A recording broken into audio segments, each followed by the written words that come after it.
안녕하세요. 기묘한 사랑방입니다. 조선에는 이런 말이 전해 내려옵니다. 사람은 하늘을 속일 수 있어도 죄는 결코 숨길 수 없다. 굶주린 백성의 마지막 한 숟갈을 빼앗고 도움을 청하는 사람을 차갑게 외면하며 자신의 욕심만을 위해 살아가는 사내. 그는 자신이 세상에서 가장 영리한 사람이라고 믿었습니다. 하지만 죽음은 예고 없이 찾아왔고 눈을 뜬 그의 앞에는 이승이 아닌 저승이 펼쳐져 있었습니다. 그럼 어떤 일이 일어났는지 지금부터 기묘한 사랑방의 문을 열겠습니다. 조선 후기 어느 작은 고을에 최만석이라는 아전이 살고 있었습니다. 고을 사람들은 그의 이름만 들어도 몸서리를 쳤죠. 최만석은 관아의 문서를 다루는 아전으로 겉으로는 법과 원칙을 말했지만 속으로는 오직 재물만을 좇는 사내였습니다. 처음 관아에 들어왔을 때만 해도 그는 그저 성실한 젊은이였다고 합니다.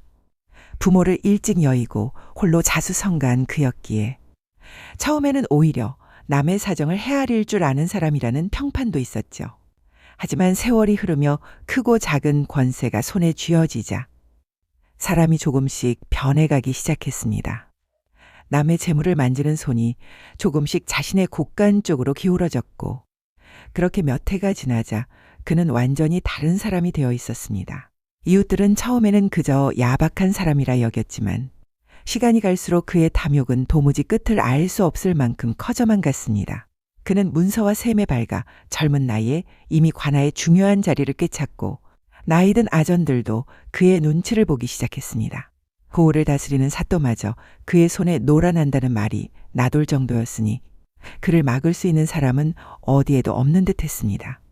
봄이면 씨앗을 나눠준다는 핑계로 이자를 곱절로 받아 챙겼고 가을이면 세곡을 걷는다는 핑계로 곡간을 채웠습니다. 자작거리에 나온 그의 모습을 보면 상인들은 슬며시 물건값을 올리거나 아예 좌판을 접고 자리를 피하기 일쑤였습니다. 그가 지나가는 곳마다 사람들의 목소리가 잦아들었고 웃음소리도 뚝 끊기곤 했죠. 그렇게 최만석의 곡간은 해마다 커져갔지만 마을 사람들의 살림은 해마다 야위어 갔습니다. 그가 저지른 악행 중에서도 사람들의 입에 가장 많이 오르내린 것은 바로 이 세 가지였습니다.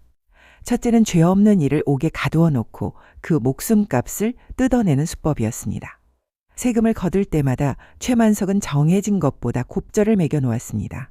그 곱절을 마련하지 못하는 백성이 있으면 그는 곧바로 관아에 서리를 시켜 잊지도 않은 죄목을 만들어 붙였습니다. 세곡을 몰래 빼돌렸다느니 나라의 문서를 위조했다느니 하는 죄였지요. 그렇게 옥에 갇힌 이의 가족이 울며 불며 관아 담장 아래를 서성이면 최만석은 은밀히 사람을 보내어 이렇게 속삭이게 했습니다.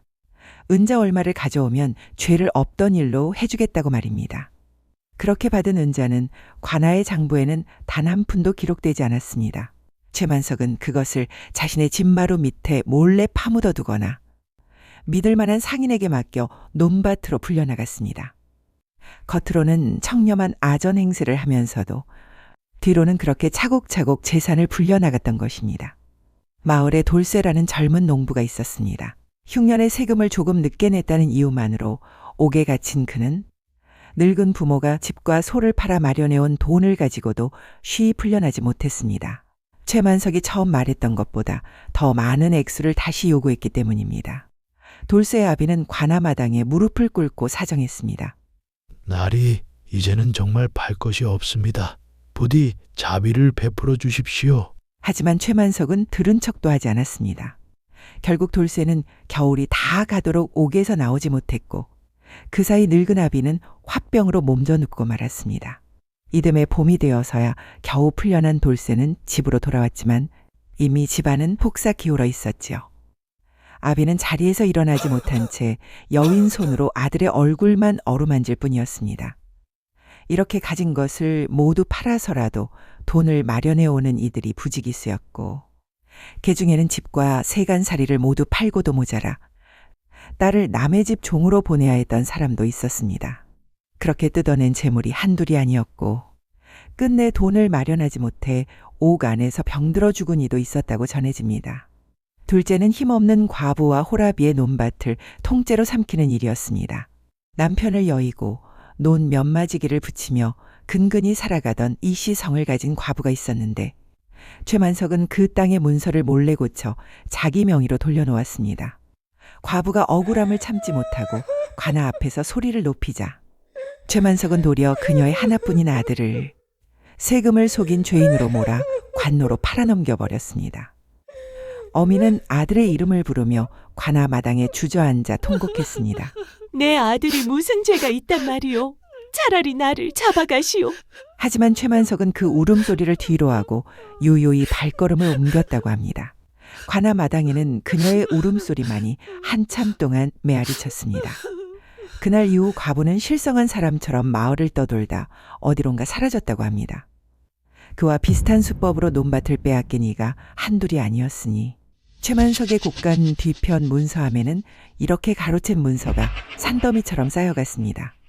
문서함이 하나둘 늘어갈 때마다 그의 재산도 함께 불어났습니다. 마을 노인들은 그 문서함을 두고 이렇게 말하곤 했습니다. 저 안에 쌓인 종이 한 장 한 장이 모두 누군가의 피눈물이라네. 셋째는 나라에서 내려보낸 구휼미를 빼돌리는 일이었습니다. 흉년이 들어 조정에서 굶주린 백성을 위해 곡식을 내려보내면 최만석은 그 곡식의 절반도 안 되는 양만 백성들에게 나누어 주고 나머지는 자신의 곡간에 몰래 쌓아두었습니다. 그러고는 그해 겨울 굶주림에 시달리다 못한 백성들이 살려달라 애원하며 관아문을 두드리면 그제야 쌓아둔 곡식을 몰래 웃돈을 받고 되팔았습니다. 제 배를 채우기 위해 굶어 죽어가는 이웃의 마지막 한 푼까지 긁어낸 셈이었죠. 어느 노파가 손자를 업고 찾아와 곡식 한 대빵만 나누어 달라 애원했지만 최만석은 값을 치르지 못하면 안 된다며 매몰차게 문을 닫아 걸었습니다. 그날 밤 노파는 손자를 품에 안은 채 냉방에서 끝내 숨을 거두었다고 전해집니다. 이웃들이 다음날 아침에야 그 사실을 발견했지만 이미 손을 쓸 수 없었죠. 그해 겨울 최만석의 곡간에는 곡식이 넘쳐났지만 마을 곳곳에서는 굶주림에 쓰러지는 이들이 속출했습니다. 사람들은 그가 지나가는 뒷모습만 보아도 손에 든 것이 얼마나 될지 먼저 셈부터 한다고 수군거렸습니다. 그해 겨울을 넘긴 이들조차 봄이 되어서도 좀처럼 기운을 차리지 못했고 논밭에 씨를 뿌릴 힘조차 없어 이듬해 농사까지 망치는 집이 여럿이었다고 합니다. 이 세 가지 악행이 쌓이고 쌓여 마을에는 최만석의 손을 거치지 않은 슬픔이 없다는 말까지 나돌았습니다. 그가 쌓아올린 곡간의 높이만큼 마을 사람들의 눈물도 함께 깊어져 갔습니다. 사람들은 그런 글을 두고 사람의 탈을 쓴 저승사자라 불렀습니다. 아이들은 그의 이름만 들어도 울음을 그쳤고 심지어 그의 가족들조차 그의 탐욕스러운 눈빛을 마주할 때면 등골이 서늘해졌다고 합니다. 그렇게 최만석은 재물을 쌓아갈수록 사람들의 마음속에서는 점점 더 깊은 원망을 쌓아가고 있었습니다. 그러던 어느 가을날이었습니다. 최만석은 여느 때처럼 세금을 거들어 나선 길이었습니다. 마을 어귀 느티나무 아래를 지나던 그 순간 갑자기 가슴 한복판을 움켜쥐더니 그 자리에 풀썩 쓰러지고 말았습니다. 지나가던 사람들이 놀라 달려왔지만 그는 이미 숨이 멎어 있었죠. 사람들은 그가 갑작스레 급사했다고 여기며 웅성거렸습니다. 어떤 이는 하늘이 벌을 내렸다고 수군거렸고 어떤 이는 그의 죽음 앞에서도 차마 슬픈 기색을 감추지 못했습니다. 사람들은 그가 그렇게 허무하게 죽었다고 여겼습니다. 하지만 아무도 몰랐습니다. 바로 그 순간 검은 옷을 입은 저승사자가 소리 없이 나타나 그의 혼백을 붙들고 저승길로 향했다는 것을요. 최만석의 혼은 저승사자의 손에 이끌려 어두운 길을 걸어갔습니다. 발밑에서는 서늘한 바람이 불어왔고 저 멀리서는 사람의 것이라 믿기 힘든 비명이 끊임없이 들려왔습니다. 걸음을 옮길수록 길은 점점 좁아졌고 사방은 점점 더 짙은 어둠에 잠겨들었습니다. 등 뒤로는 이승의 불빛이 점점 희미해지더니 이내 완전히 자취를 감추고 말았습니다. 길을 따라가던 그의 눈에 화목한 광경이 하나둘 펼쳐지기 시작했습니다. 시뻘건 불길이 치솟는 화탕 지옥에서는 죄인들이 끓는 가마 속에서 몸부림쳤습니다. 조금 더 걸어가니 날카로운 칼날이 빼곡히 솟은 칼산 지옥이 나타났고 망자들이 온몸에 피를 흘리며 그 산을 기어오르고 있었습니다. 다시 조금 더 걸어가자 이번에는 죄인들의 혀를 뽑는 발설지옥이 눈앞에 펼쳐졌습니다. 살아있을 적 남을 속이고 거짓을 일삼던 자들이 그곳에서 끝없이 벌을 받고 있었죠. 조금 더 나아가자 커다란 거울이 늘어선 곳이 나왔는데 그 거울마다 죄인들이 살아생전 저지른 악행이 낱낱이 비추어지고 있었습니다. 저마다 자신의 거울 앞에서 두 손으로 얼굴을 가린 채 울부짖고 있었죠. 그중 한 거울 앞에는 관복을 입은 채 무릎이 꿇린 사내들이 여럿 있었는데 저승사자는 그들을 가리키며 살아생전 백성의 재물을 착복한 관리들이라 일러주었습니다. 최만석은 그 모습에서 낯선 두려움과 함께 어딘가 낯익은 기시감을 느꼈습니다. 자신도 모르게 그 관복의 색깔과 옷고름의 매듭까지 눈에 익다는 생각이 스쳤고 등줄기를 타고 식은땀이 흘렀습니다. 마지막으로 다다른 곳에는 얼음처럼 차가운 강이 흐르고 있었는데 그 강 속에서 헐벗은 망자들이 뼛속까지 스미는 한기에 떨며 울부짖고 있었습니다. 강계슬개는 앙상한 나뭇가지 하나 자라지 않았고 오직 시린 바람만이 끊임없이 불어왔습니다. 곳곳에서 들려오는 울부짖음과 신음이 최만석의 귓속을 파고들었고 걸음을 옮길 때마다 지옥의 풍경은 점점 더 참혹해져만 갔습니다. 저승사자는 그런 그를 돌아보며 나지막이 말했습니다. 내가 앞으로 가야 할 곳도 저곳과 크게 다르지 않을 것이다. 그 말을 듣는 순간 최만석은 다리에 힘이 풀려 그 자리에 주저앉을 뻔했습니다. 평생 남을 두렵게 만들며 살아온 그였지만 그 광경 앞에서는 제대로 서 있을 수조차 없었습니다. 그는 그제야 깨달았습니다. 자신이 저지른 그 수많은 악행이 언젠가 반드시 값을 치러야 하는 것이었음을요. 그리고 지금 그 값을 치를 곳으로 끌려가고 있다는 두려움이 온몸을 휘감았습니다. 마침내 저승사자들은 최만석을 커다란 대전 앞으로 데려갔습니다. 대전 앞에는 향연기가 자욱하게 피어오르고 있었고 그 안에는 염라대왕이 근엄한 얼굴로 앉아 있었죠. 곁에 선 판관이 두꺼운 명부를 펼쳐들었습니다. 판관은 최만석이 평생 저지른 죄를 하나하나 읽어내려가기 시작했습니다. 옥에 가둬놓고 뜯어낸 재물, 몰래 고친 논문서, 관노로 팔려간 과부의 아들, 몰래 되팔았던 구율미까지 그 이름과 날짜와 액수가 명부 위에 낱낱이 적혀 있었습니다. 돌쇠라는 이름이 불릴 때, 이시성을 가진 과부의 사연이 읽힐 때, 냉방에서 숨을 거둔 노파와 손자의 이야기가 나올 때마다 최만석은 온몸이 떨려오는 것을 느꼈습니다. 그가 잊고 살았던 얼굴들이, 그가 짓밟았던 삶들이 명부의 글자마다 되살아나는 것만 같았습니다. 판관의 목소리는 점점 더 무겁게 대전 안을 울렸고 최만석은 고개조차 들지 못한 채 바닥만 내려다보았습니다. 판관은 명부의 마지막 장을 넘기며 이렇게 덧붙였습니다. 이자가 거둔 재물이 300만 양이요 그로 인해 목숨을 잃은 이가 여럿이요 집을 잃은 이는 셀 수도 없고 자식을 팔아야 했던 이도 파다하다 하옵니다. 그 숫자를 듣는 순간 대전 안의 공기가 더욱 무겁게 가라앉았습니다. 최만석은 그제야 자신이 그동안 아무렇지 않게 여겨왔던 일들이 얼마나 많은 사람의 삶을 무너뜨렸는지 실감이 났습니다. 그는 다급한 마음에 이렇게 항변해 보기도 했습니다. 저도 나라의 녹이 박해 어쩔 수 없이 그리한 것이옵니다. 그러자 판관이 명부를 탁 소리나게 덮으며 준엄하게 꾸짖었습니다. 녹이 박하다 하여 남의 목숨을 헐값에 세만 것은 아니지 않느냐. 그리고 가난은 죄가 아니되 남의 가난을 이용한 것은 죄이니라. 그 말에 최만석은 더 이상 아무 말도 하지 못했습니다. 그는 그 자리에 무릎을 꿇고 엎드려 애원했습니다. 살려주십시오, 염라대왕님. 제가 잘못했습니다. 다시 한번 기회를 주신다면 무엇이든 하겠습니다. 하지만 염라대왕은 아무 말 없이 명부를 내려다볼 뿐이었습니다. 대전 안에는 무거운 침묵만이 흘렀죠. 최만석은 그 침묵이 자신의 마지막을 알리는 소리인 것만 같아 온몸을 떨었습니다. 그런데 그때 염라대왕이 조용히 입을 열었습니다. 잘못 데려왔다. 그 한마디에 곁에 있던 저승사자 둘이 화들짝 놀라며 머리를 조아렸습니다. 최만석 역시 자신의 귀를 의심했죠. 잠시나마 안도의 한숨이 새어나왔습니다. 하지만 그 안도는 오래가지 못했습니다. 염라대왕이 다시 그를 지그시 바라보며 말을 이었기 때문입니다. 안타깝구나.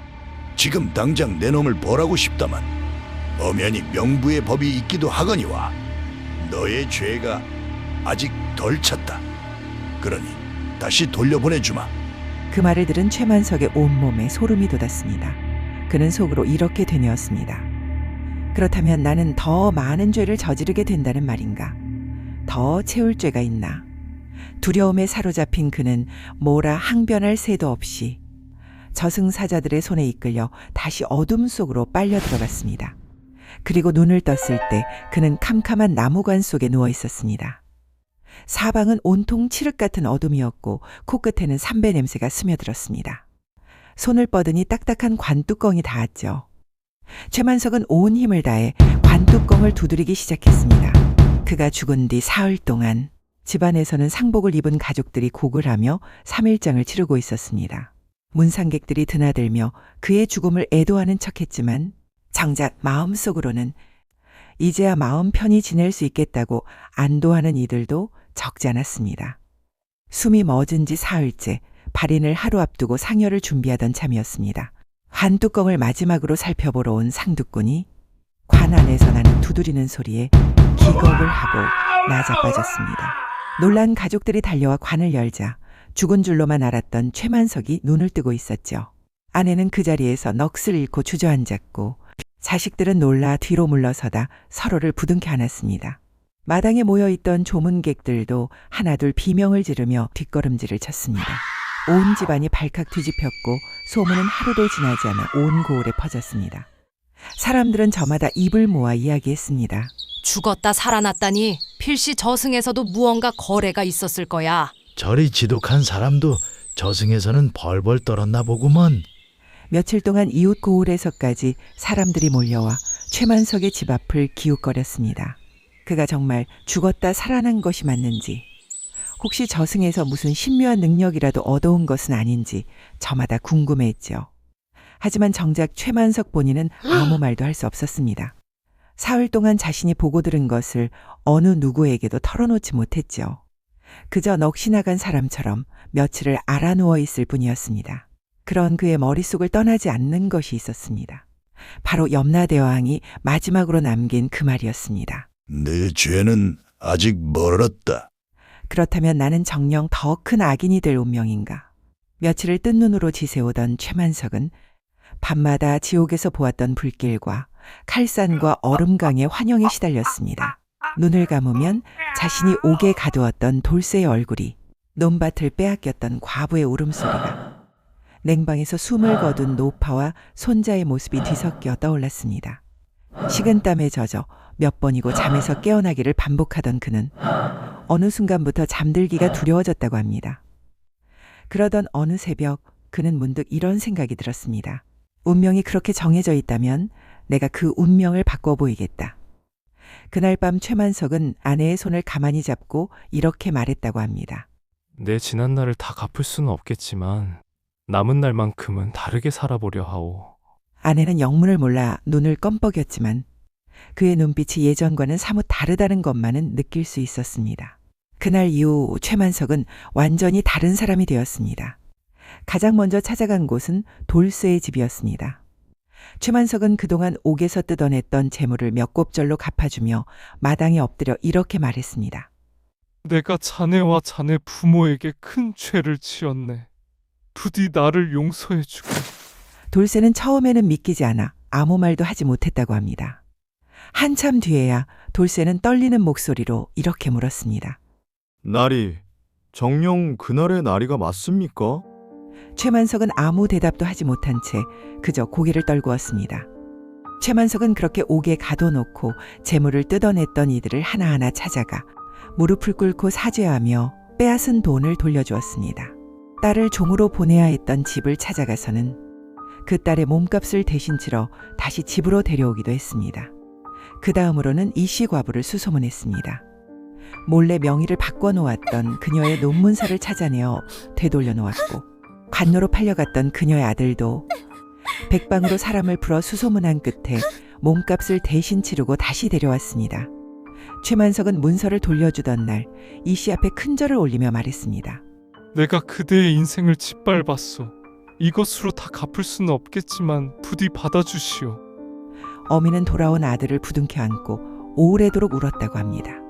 그리고 굶주린 백성들을 속여 웃돈을 받고 곡식을 되팔았던 죄를 갚기 위해 최만석은 자신의 곳간을 활짝 열어 마을 사람들에게 곡식을 아낌없이 나누어 주었습니다.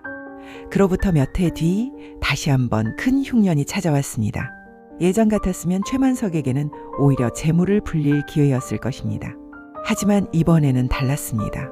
그는 나라에서 내려온 구휼미를 단 한 톨도 빼돌리지 않고 정직하게 나누어 주었을 뿐 아니라 자신의 사재를 털어 이웃 고을에서까지 곡식을 사들여 왔습니다. 밤낮 없이 직접 곳간을 지키며 곡식을 나누어 주는 그의 모습을 보고 마을의 한 노인이 이렇게 말했다고 합니다.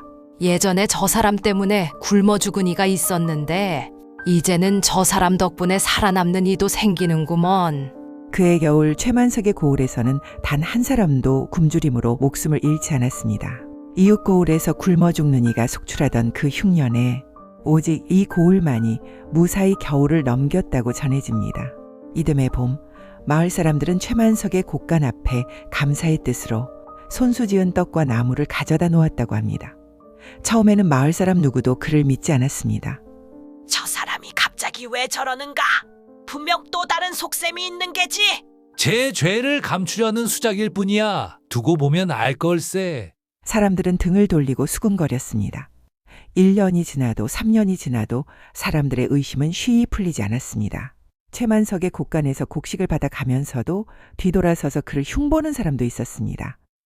하지만 최만석은 개의치 않았습니다. 그는 그저 묵묵히 자신이 할 수 있는 선한 일을 계속해 나갈 뿐이었습니다. 마을에는 최만석에게 논밭을 빼앗겼던 이들 중 가장 앙심이 깊었던 박노인이라는 이가 있었습니다. 박노인은 최만석이 곳간을 열어도 사죄를 하러 찾아와도 결코 문을 열어주지 않았습니다. 내 눈에 흙이 들어가기 전에는 저자를 용서하지 않을 것이야. 하지만 최만석은 해마다 그의 집 앞에 곡식을 가져다 놓고 말없이 발걸음을 돌리기를 거르지 않았습니다. 비가 오나 눈이 오나 한결같았죠. 5년이 지나자 사람들의 말투가 조금씩 누그러지기 시작했습니다. 그래도 벌써 5년째 한결같은 걸 보면 예전과는 다른 사람이 된 게 아닐까요? 그리고 박노인마저도 어느 해 겨울 대문 앞에 쌓인 곡식더미 옆에 우두커니 서 있는 최만석을 보고는 처음으로 그를 집 안으로 들였다고 합니다. 두 사람은 그날 밤 화롯가에 마주 앉아 오래도록 이야기를 나누었고 박노인은 마침내 이렇게 말했습니다. 이제야 자네를 용서할 수 있을 것 같구먼. 10년이 지나자 이제 아무도 그를 의심하지 않게 되었습니다. 오히려 그가 지나가면 먼저 인사를 건네는 이들이 늘어갔습니다. 20년이 지났을 때는 굶주린 나그네가 마을을 지나다가도 최만석의 집부터 찾아갈 정도로 그의 곳간은 온 고을 사람들의 곳간이 되어 있었습니다. 최만석이 달라진 뒤로는 관아의 다른 아전들도 예전처럼 함부로 백성을 대하지 못했습니다. 사람들은 그가 지키고 서 있는 것만으로도 어딘가 든든함을 느꼈다고 합니다. 그렇게 다시 몇십 년이 흘렀습니다. 사람들의 의심 어린 눈초리는 어느새 존경 어린 눈빛으로 바뀌어 있었죠. 이제 마을에서 최만석을 나쁘게 말하는 사람은 아무도 없었습니다. 오히려 그를 은인으로 여기며 따르는 이들이 늘어갔고 먼 마을에서까지 그의 이야기를 듣고 찾아오는 이들이 있었습니다. 그리고 세월이 흘러 백발이 성성한 노인이 된 최만석은 어느 평온한 밤을 맞았습니다. 창밖에는 달빛이 고요히 비추었고 방 안에는 자식들과 손주들이 둘러앉아 있었습니다. 그는 힘겹게 눈을 뜨고 하나하나 얼굴을 눈에 담더니 이내 편안한 미소를 지으며 눈을 감았습니다. 숨을 거두기 전 그는 자식들의 손을 잡고 이렇게 당부했다고 합니다. 사람은 누구나 잘못을 저지를 수 있다. 다만 그 잘못을 바로잡을 줄 알아야 한다. 그가 세상을 떠났다는 소식이 전해지자 온 고을 사람들이 자발적으로 상복을 갖추어 입고 그의 마지막 길을 배웅했습니다. 예전 그가 처음 쓰러졌을 때와는 사뭇 다른 풍경이었죠. 그때는 몇몇 사람들이 슬픈 척 눈물을 흉내냈을 뿐이었지만 이번에는 진심 어린 곡소리가 온 마을에 울려 퍼졌습니다. 이번에는 저승사자가 억지로 그를 끌고 갈 필요가 없었습니다. 그는 스스로 저승사자의 뒤를 따라 걸어갔죠. 그 발걸음에는 두려움 대신 알 수 없는 평안함이 깃들어 있었습니다. 다시 염라대왕 앞에 선 최만석. 염라대왕은 말없이 새로운 명부를 펼쳤습니다. 예전 그 명부에는 그의 죄가 빼곡히 적혀 있었지만 이번에 펼쳐진 명부에는 그가 세상에 돌아간 뒤 행한 선행이 한 줄 한 줄 새롭게 적혀 있었습니다. 돌쇠에게 갚은 재물, 이씨 과부에게 돌려준 논문서와 되찾아온 아들, 나누어준 곡식, 흉년을 이겨낸 나날, 박노인과 나눈 화해까지 그 오랜 세월이 고스란히 담겨 있었죠. 한참 동안 명부를 들여다보던 염라대왕이 처음으로 옅은 미소를 지었습니다. 대전 안에 있던 저승사자들도 서로 놀란 눈빛을 주고받았습니다. 염라대왕이 미소를 짓는 모습은 그 누구도 본 적이 없었기 때문입니다. 사람은 흔히 제 운명을 탓하며 살아간다. 하지만 너는 그 운명을 핑계 삼지 않았구나. 염라대왕은 예전의 낡은 명부를 조용히 덮고 새로 쓰인 명부를 높이 들어 올렸습니다. 이번에는 내가 스스로 명부를 바꾸었어. 곁에 있던 판관도 처음 보는 표정으로 고개를 끄덕였습니다. 대전 안에 가득했던 무거운 침묵은 어느새 온화한 기운으로 바뀌어 있었습니다. 그 말을 들은 최만석의 두 눈에서 참았던 눈물이 흘러내렸습니다. 그는 그제야 마음속 깊이 쌓여있던 죄스러움과 두려움이 눈 녹듯 사라지는 것을 느꼈습니다. 염라대왕이 마지막으로 말을 이었습니다. 내가 처음 돌아가던 날 나는 네 죄가 덜 찼다고 말한 것이 아니다. 그것은 내 삶이 아직 끝나지 않았다는 뜻이었지. 심판이란 언제나 그 사람의 마지막 삶이 다 끝난 뒤에야 내려지는 법이니라. 운명은 정해진 길이 아니라 사람이 걸어가며 스스로 만들어가는 법.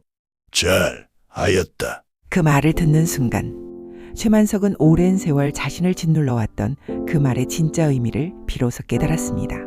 자신을 더 큰 죄인이 되도록 내버려둔 벌이 아니라 스스로 삶을 바로잡을 기회를 준 것이었으며, 이윽고 저승사자의 조용한 안내를 받으며 최만석은 두려움이 아닌 평안한 얼굴로 저승길을 걸어갔다고 합니다. 그 길에는 더 이상 불길도 칼산도 얼음강도 보이지 않았습니다. 대신 은은한 빛이 발밑을 비추었고 어디선가 들려오는 것은 비명이 아니라 고요한 바람소리뿐이었습니다. 그리고 훗날 마을 사람들 사이에서는 이런 이야기가 전해졌습니다. 사람은 누구나 잘못을 저지를 수 있으나 그 잘못을 스스로 바로잡으려 애쓰는 이에게는 하늘도 다시 한번 기회를 내려준다고 말이죠. 최만석의 이야기는 오래도록 그 고을에서 입에서 입으로 전해졌고, 아이들이 잘못을 저지르고 반성할 때면 어른들은 이 이야기를 들려주며 이렇게 타이르곤 했습니다. 훗날 사람들은 억울한 일을 당할 때마다 이렇게 말했다고 합니다. 염라대왕도 사람을 잘못 데려가는 법이거늘 하물며 사람의 마음이야 얼마든지 바뀔 수 있는 것 아니겠는가.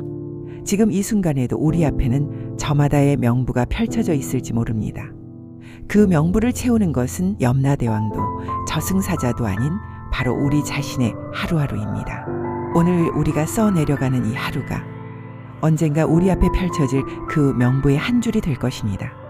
그리고 그 명부를 스스로 바꾸어 나갈 수 있는 것 또한 다른 누구도 아닌 바로 우리 자신입니다. 최만석의 이야기가 오늘 이 자리를 함께한 여러분의 하루에도 작은 울림으로 남기를 바랍니다. 제가 준비한 이야기는 여기까지입니다. 오늘 이야기가 흥미로우셨다면 구독과 좋아요로 기묘한 사랑방을 응원해주세요. 여러분의 응원이 더 기묘하고 흥미로운 이야기에 힘이 됩니다. 그럼 다음 이야기에서 다시 찾아뵙겠습니다. 감사합니다.